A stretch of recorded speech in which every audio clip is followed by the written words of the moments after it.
નોંધાઈ ચૂક્યા છે।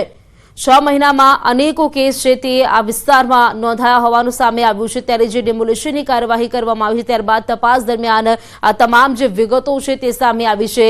હાલ એનઆઈએ આતંકીની તપાસ છે તે પણ કરી રહી છે। આ મોટી જે ખુલાસો સામે આવ્યો છે, ચંડોળા તળાવમાં અનેક ડ્રગ્સના કેસ પણ નોંધાઈ ચૂક્યા છે, દેહ વેપારના કેસ પણ અહીં નોંધાઈ ચૂક્યા છે।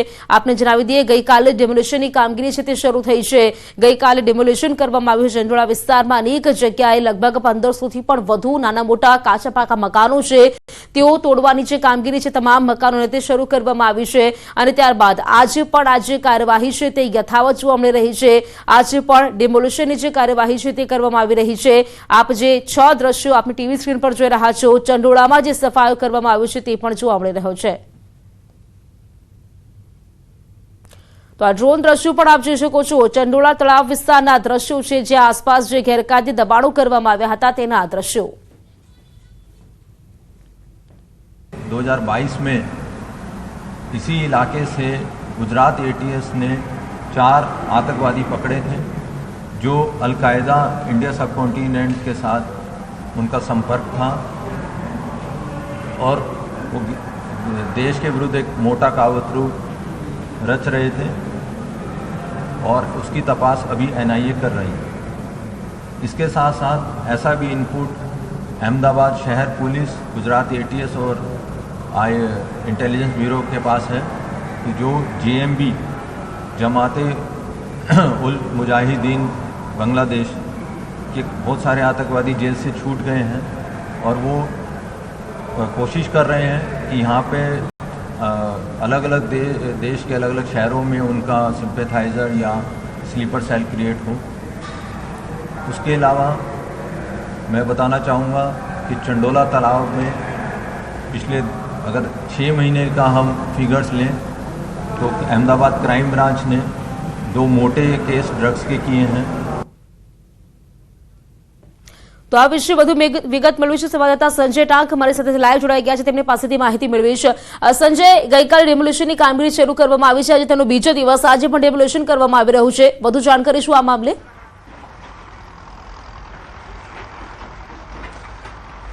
બિલકુલ પ્રીતિજી, અમદાવાદમાં મિની બાંગ્લાદેશ તરીકે ઓળખાતો જે ચંડોળા તળાવ વિસ્તાર છે કે જ્યાં ગઈકાલે પોલીસ દ્વારા જે છે તે અમદાવાદ મ્યુનિસિપલ કોર્પોરેશનને સાથે રાખી અને જે પણ બાંગ્લાદેશથી જે ઘૂસણખોરી કરીને જે અમદાવાદ આવીને વસતા હોય તેવા ગેરકાયદેસર રીતે અહીંયા જે વસવાટ કરતા બાંગ્લાદેશીઓ અને તેઓના જે રહેણાંક વિસ્તાર હોય કે તેમના કોમર્શિયલ બાંધકામ જે ગેરકાયદેસર બનાવેલા હોય તો તેને તોડી પાડવા માટે ઓપરેશન ક્લીન જે હાથ ધરવામાં આવ્યું હતું અને આજે આ ઓપરેશન ક્લીનનો બીજો દિવસ છે। હું સીધા દ્રશ્ય આપને બતાવીશ કે આજે ફરી એકવાર આ જે ડિમોલિશનની કામગીરી શરૂ કરવામાં આવી છે। થોડા સમય પહેલાં જ આ કામગીરી જે છે તે શરૂ કરવામાં આવી છે।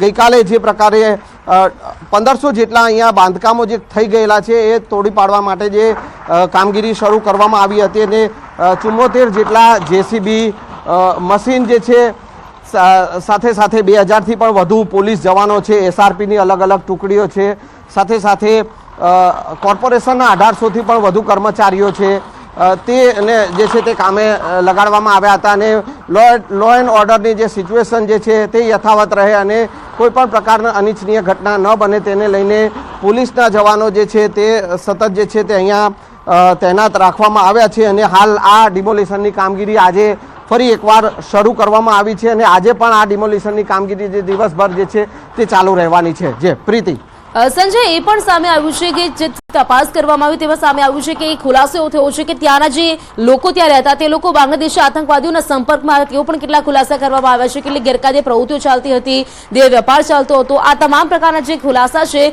તે પોલીસ દ્વારા કરવામાં આવ્યા છે। સંજય,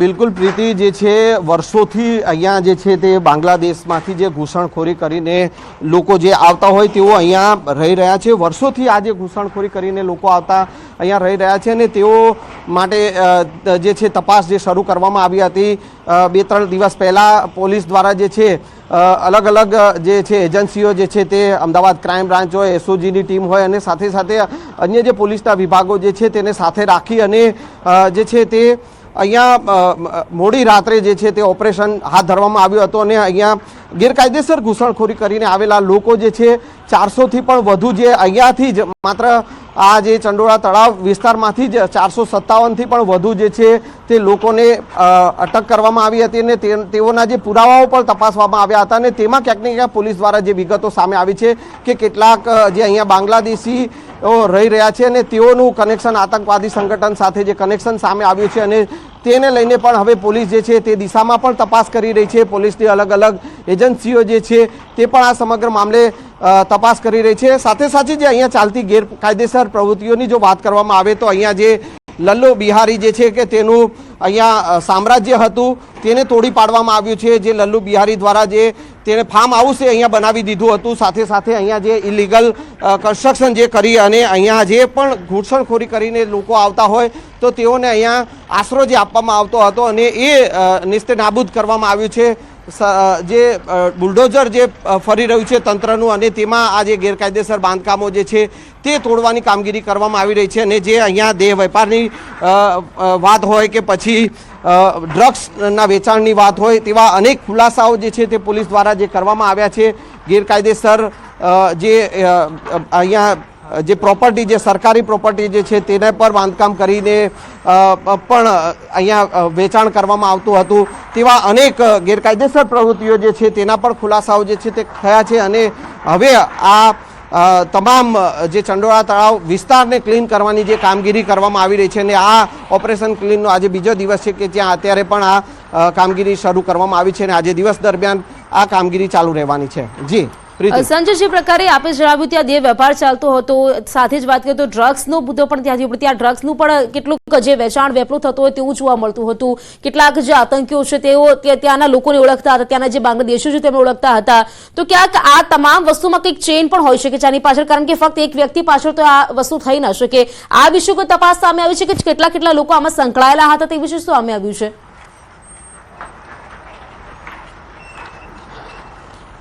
પ્રીતિ જે છે જે પ્રકારે અનેક ખુલાસા જે પોલીસ દ્વારા જે કરવામાં આવ્યા છે કે જેમાં અહીંયા જે ગેરકાયદેસર પ્રવૃત્તિઓ ચાલતી હતી, આ ગેરકાયદેસર બાંધકામો જે છે જેને અત્યારે અહીંયા તોડી પાડવામાં આવી રહ્યા છે અને એ જ આ ગેરકાયદેસર બાંધકામો જે છે ત્યાં અલગ અલગ જે ગેરકાયદેસર પ્રવૃત્તિઓ ચાલતી હતી. બાંગ્લાદેશથી જે આવતી જે યુવતીઓ જે છે તેઓ અહીંયા દેહ વેપારમાં જે સંકળાયેલી હતી અને તે ની તપાસ પણ કરવામાં આવી રહી છે.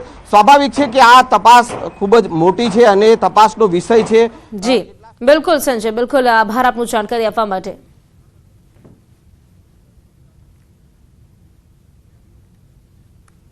તો રાજ્યમાં હજુ પણ ગરમીનો પ્રકોપ યથાવત. 11 શહેરોમાં તાપમાન 40 ડિગ્રીને પાર કરી ગયું છે.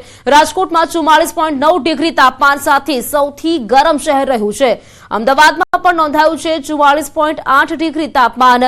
અમરેલીમાં 44.5 ડિગ્રી, ગાંધીનગરમાં 44 ડિગ્રી તાપમાન, જ્યારે સુરેન્દ્રનગરમાં 43.9 ડિગ્રી તાપમાન નોંધાયું છે.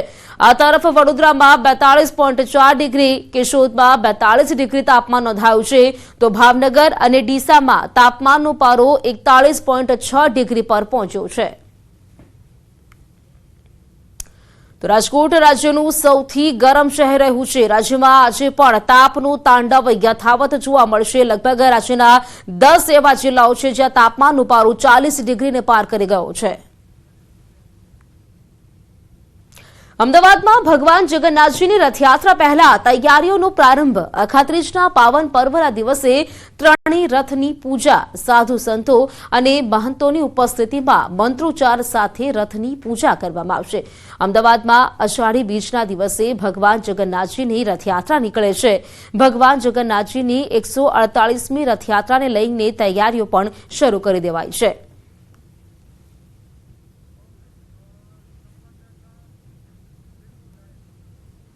તો આ વિશે વધુ જાણકારી મેળવીશું. મારા સંવાદદાતા વિભુ પટેલ મારી સાથે સીધા જોડાઈ ગયા છે, તેમની પાસેથી માહિતી મેળવીશું. વિભુ, ત્રણેય રથની પૂજા કરવામાં આવી રહી છે, આપ ત્યાં જ ઉપસ્થિત છો, કેવો માહોલ, જાણકારી શું?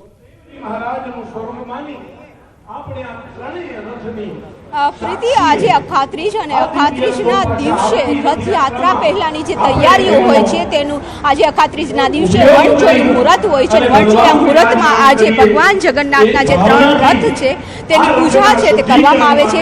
ત્યારબાદ આ રથનું સમારકામ કરવામાં આવતું હોય છે.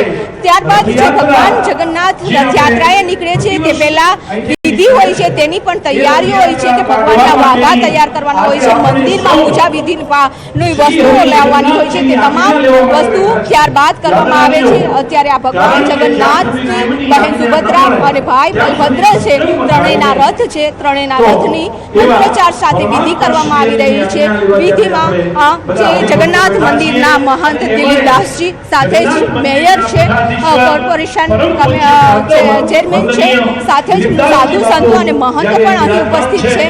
જગન્નાથ મંદિરના ટ્રસ્ટી મહેન્દ્રભાઈ ઉપસ્થિત છે. મહેન્દ્રભાઈ, ઐતિહાસિક રથયાત્રાની તૈયારીઓ પહેલા અત્યારે પૂજા વિધિ કરવામાં આવી રહી છે અને તમામ મહાનુભાવો છે, ત્યારે તમામ લોકો અહીં વિધિમાં જોડાયા છે અને વિધિની શરૂઆત છે તે શરૂ કરી દેવામાં આવી છે. 1 કલાકથી વધારે સમય ચાલશે આ પૂજા વિધિનો અને ત્યારબાદ છે હવે સમારકામ છે રથોનું તે થશે. એટલે કે ઐતિહાસિક રથયાત્રા નીકળે તે પહેલા અખાત્રીજના દિવસે આ પૂજા છે તે કરવામાં આવી રહી છે. અહીં સાધુ સંતો પણ આ પૂજા વિધિમાં જોડાયા છે અને પૂજાની મંત્રોચ્ચાર સાથે વિધિ છે તે શરૂ કરી દેવામાં આવી છે. બિલકુલ, જે રથની પૂજા કરવામાં આવી છે, અષાઢી બીજના દિવસે જ્યારે રથયાત્રા નીકળશે તેની પહેલા રથની પૂજા કરવામાં આવે છે. આ રથની પૂજા પાછળનું મહત્વ શું રહ્યું છે તે જણાવશો.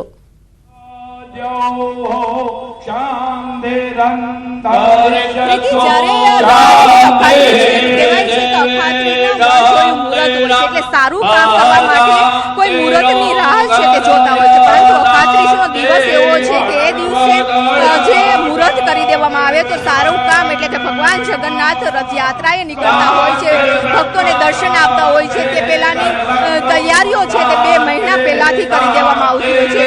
આજે અખાત્રીજના દિવસે વિશેષ મહત્વ છે કે આજે સારો દિવસ છે, વણજોયું મુહૂર્ત હોય છે અને આજે રથની પૂજા કરી દેવામાં આવે છે. ત્યારબાદ રથને શણગાર કરવામાં આવે છે. ત્યારબાદ ભગવાન જગન્નાથની જળયાત્રા નીકળે છે. ત્યારબાદ નેત્રોત્સવની વિધિ, એટલે એક પછી એક વિધિની તૈયારીઓ છે તે પણ આજ કરવામાં આવતી હોય છે. એટલે કે આજનો દિવસ ખૂબ જ સારો કહેવાય છે અને સારા દિવસે ભગવાન જગન્નાથની રથયાત્રા પહેલાની જે તૈયારીઓ હોય છે તેનું મુહૂર્ત કરવામાં આવે છે. બિલકુલ વિભુ, રથયાત્રાની શરૂઆત ત્યારે અહીં કહી શકાય કે તે શરૂઆતનો પાયો આજના દિવસથી કહી શકાય, કારણ કે રથની પૂજા આજથી કરવામાં આવે છે. આજના દિવસે ખાસ કયા કાર્યક્રમોનું આયોજન મંદિર ખાતે કરવામાં આવ્યું છે?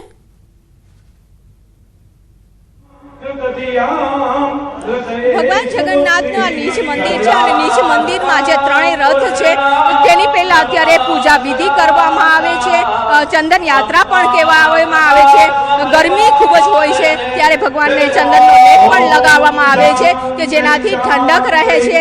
આજે રથની પૂજા વિધિ કરવાનો જ આખો મહિમા છે તે રાખવામાં આવ્યો છે કે રથયાત્રા પહેલા 3 રથની એક પૂજા કરી દેવામાં આવે છે. તમામ સામગ્રી લાવી દેવામાં આવી છે. મંત્રોચ્ચારની અત્યારે વિધિ છે તે ચાલી રહી છે. ત્યારબાદ જે 3 રથો છે તેની પણ આરતી ઉતારવામાં આવશે. મંદિરમાં પણ આરતી થશે. સાધુ સંતો અને આ ભક્તો છે તે આ વિધિમાં છે તે જોડાયા છે. આ વિધિનો લાવો લેવો પણ એક સૌભાગ્યની વાત હોય છે અને આ સૌભાગ્ય છે તે યજમાનોને મળ્યું છે કે ભગવાન જગન્નાથની રથયાત્રાની તૈયારીઓ છે તે કરવામાં આવતી હોય છે. પરંતુ તે પહેલા રથ ખૂબ જ મહત્વનો હોય છે કે ભગવાન જગન્નાથ જ્યારે નગરચર્યાએ નીકળે છે ત્યારે રથમાં બિરાજમાન હોય છે અને એ રથને પણ આકર્ષક કલરથી શણગાર કરવામાં આવતો હોય છે. અત્યારે આ વિધિમાં તમામ લોકો જોડાયા છે. બિલકુલ વિભુ, આભાર આપનો અમારી સાથે જોડાવા માટે, માહિતી આપવા માટે.